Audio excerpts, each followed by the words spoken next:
Welcome to Babies from Beyond, the podcast that gives all babies a voice, whether they are still in spirit or already earthside. I'm Lauren Dionysius, a former registered NICU nurse turned baby soul communicator, and I'm here to share the wisdom of today's babies to guide you on your motherhood journey. So this bonus episode is just to deepen the conversation that we had around Caesarean sections in the last episode. I want to focus specifically on emergency Caesarean sections because the energy and the perspective on the soul level can be a little bit different. So when it comes to an emergency Caesarean section, for those of you who have experienced them, you'll know what it's like. You've been there, you have been amongst the chaos and how fast everything can move and all of those people that suddenly seem to come out of nowhere and everything's trying to happen yesterday. And that's been my experiences as well. You know, in both roles I played as a nurse in my early career as a scrub nurse in the operating room, and then for the remainder of my career as a neonatal ICU nurse. It's been emergency Caesarean sections have always been something that come out of nowhere, very quick, very chaotic, but also happen very fast and very intense. So what do babies then think of emergency Caesareans? What's their take on it, and how do they feel when their life starts in this way? So let's dive into that. Now, there's many reasons why an emergency Caesarean section happens from the soul's perspective. And one thing I will say is that often the babies themselves don't even know that. It's not like it's planned like an elective Caesarean section that tends to be more planned on the soul level. Whereas with an emergency Caesarean, they can be planned still, but often they're not. And this is because the birth portal is wild. In my experience, energetically, it's unpredictable. It's this vast, inconceivable opening that we still don't really understand. And it's this dance between this vast, mystical spirit world and the untamed wilderness of the earth. Nobody knows how it's going to go. We can have the best laid plans. We can have all of the support in the world, in the environment that we're most looking for. But none of that will guarantee that everything will unfold as we'd like it to be. And in my experience doing this work, even babies don't know how their own birth is going to go. Their spirit guides and your spirit team also don't know.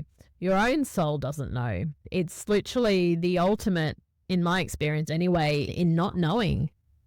But today's babies don't fear that, and that's a big difference. They don't try to control or manipulate their own birth. They describe it simply as their initiation to life. So coming back to emergency Caesareans, I know I often go off tangent when it comes to talking about birth, but this work in general really is because it's so multidimensional that it's hard to speak in a linear way about it.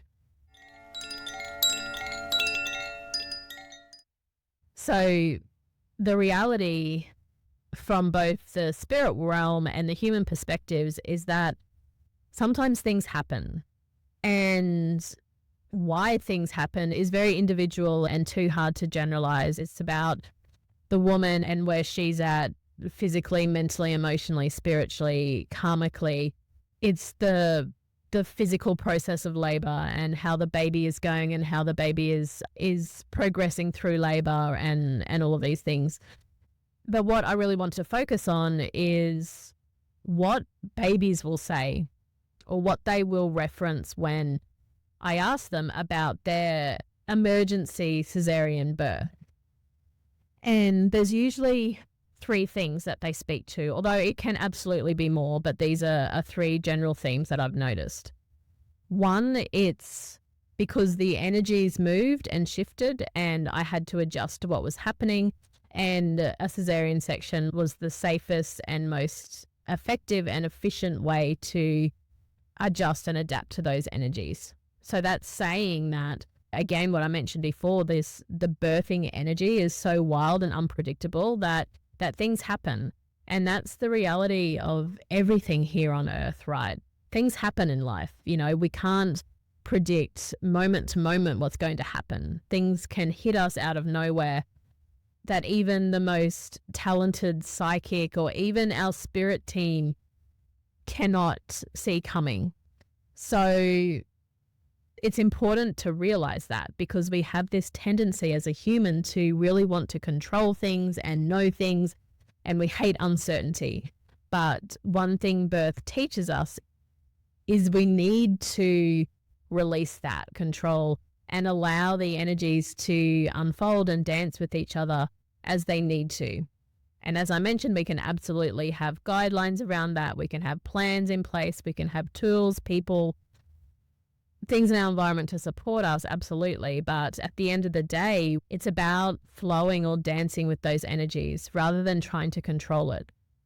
So that's the first thing that they always acknowledge, is that things changed. Or the way I see it with birth, and I'm not sure if I've mentioned this before, is that, or with anything in life really, but I want to focus on birth, because when I tune into the birthing energy before a baby's born, I see different timelines always.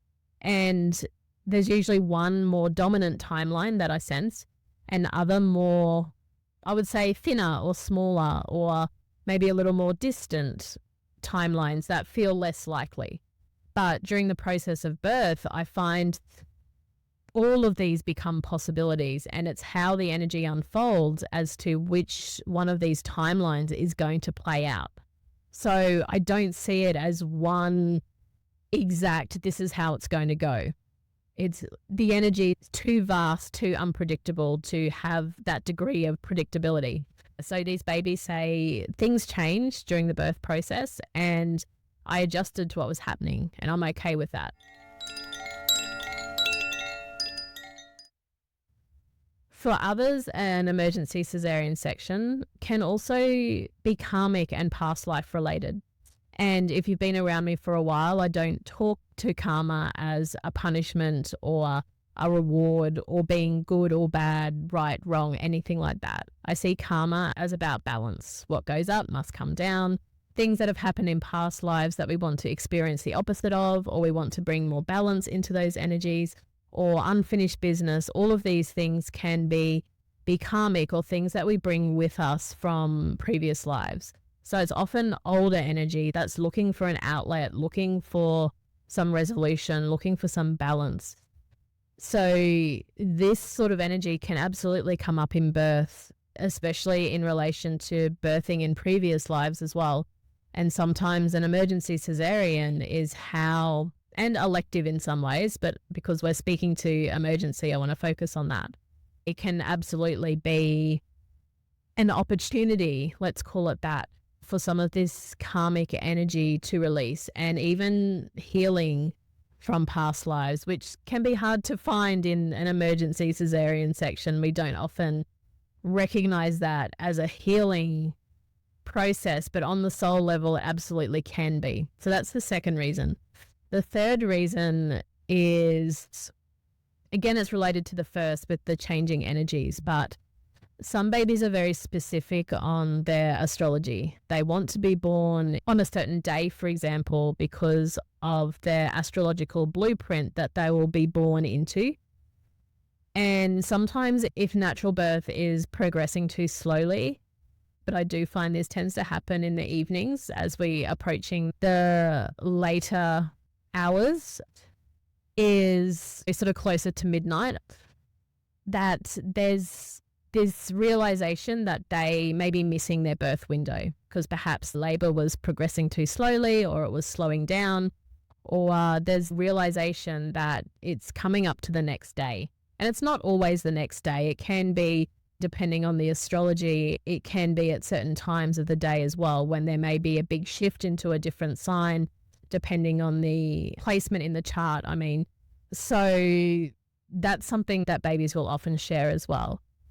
And it's about that things were progressing too slowly and I was going to miss my birth window. So the birth window is something that I'm still trying to understand, but it is related usually, in my experience, to astrology. Some babies are more connected to their astrology than others, which I guess makes sense because when we think about us humans here on Earth, some of us are very aligned with astrology and others are not. And I often think that those that are very drawn to astrology, whether they were the ones that had very specific plans when it came to their birth, that their astrology was aligned with their life path and offered them the energy that they needed for their journey here.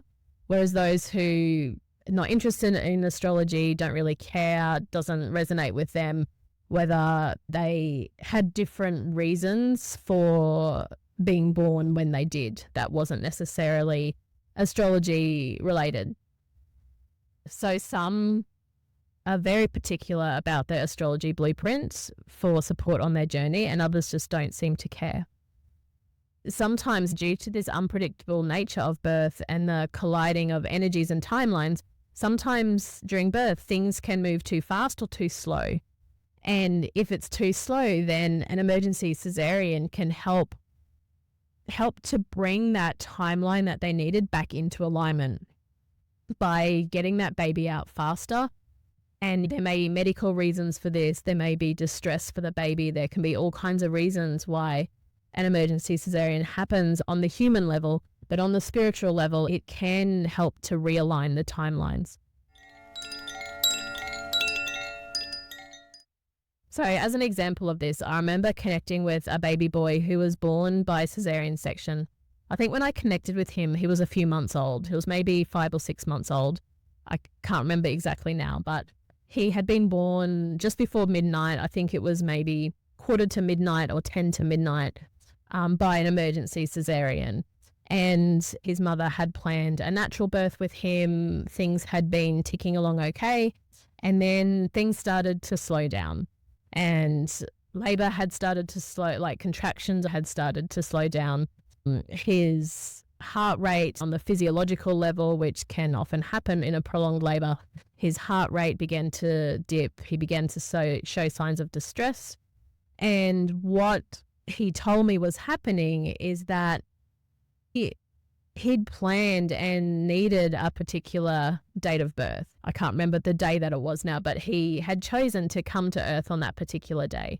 I think around this point it was maybe around 10 or 10:30 in the evening, and he started to realize this birth date was slipping away from him and that something needed to happen if he was going to be born on that day. Something needed to happen to speed things up and to realign him with that timeline. And when his heart rate dropped and he began to show signs of distress, then he was saying that was just mirroring his realization, like, oh God, my birth date is slipping away here. And there was I guess we could call it panic, but on the soul level, it doesn't really feel like that. It's just more of a sense of urgency. And it was interesting. He was saying that his physiology then mirrored that, what was going on the soul level. And because of these physiological signs, that's what led to an emergency Caesarean. And as I said, he was born literally within minutes of the next day. So look, I'm also aware of how nuts this sounds at the same time because, you know, the nurse in me is still very strong. The clinical, critical thinking side of things is also very strong. And you may have heard me say this before, but I'm also my own biggest skeptic in this work, which is actually really important to me. But what really surprised me and got me really curious was just how clear and matter of fact this baby was when he shared this information with me. And also in a strange, weird way made sense. And I think I actually laughed when he said it because it was so simple to him. It was like, okay, I need to be born on this date. This date is slipping away. Something needed to happen. I was feeling that urgency. This was echoed in my physiology, which then led the team into the interventions around an emergency. And, you know, from his perspective, there wasn't traumatic for him. Yes, it was surprising. He kind of, I think most babies understand that a cesarean, or there's at least the possibility of a cesarean, is in the energy for most babies when they come to Earth. It's one of those potential timelines that I spoke about. But he wasn't distressed by that. He's like, yeah, okay, it was a bit of a crash landing on the Earth, but what was important to him is that he was able to be born on the date that he wanted to. And there wasn't an emotional attachment to that. What I always find so fascinating with these babies is that there's no resistance, there's no resentment, there's no regret, there's no blame. Instead there's curiosity, there's acceptance, there's flexibility, there's this willingness to adapt, there's this understanding that, okay, a change has happened, or this is the reality. I need to make a decision. And I need to make a choice in response to what's happening right now. So, and that always gives me so much joy and is always a really profound reminder to me about how the soul responds to what's going on Earth, as opposed to how we as humans often respond, which tends to be with resentment, regret, blame, resistance, all of these things. But in my experience, babies just don't have that, which I think is really beautiful. So just to summarize this episode as I bring this to an end, when it comes to an emergency cesarean, it's very individual. But I would love to invite you to open your heart and your mind to there being a reason or a purpose that wasn't wrong, that on the soul level was the most aligned outcome given the circumstances and the reality of what was going on. So for me, I think it's about, can you find that little slice, and it's this tiny little glimpse or this little pocket of curiosity that sits between making an emergency cesarean right or wrong. And I don't say this to dismiss or deny your own experience. I haven't spoken to that in this episode. Maybe I'll do another episode on that later around your own soul's journey around an emergency cesarean. But I really wanted to offer these new perspectives on the baby's soul journey and what babies feel about these experiences. So I hope this was able to stretch the edges of your mind and your heart a little. And yeah, take care with this one. I know it's a very challenging topic to talk about. Thank you for tuning in to Babies from Beyond. If you've enjoyed this episode, I'd love for you to leave me a review just wherever you listen to your podcasts. Also, head over to Instagram and give me a follow at Born Energy, and check out the show notes for more ways that you can connect with your baby's soul, including one-on-one readings and online programs to support you. Until next time, trust your journey and your baby. Take care.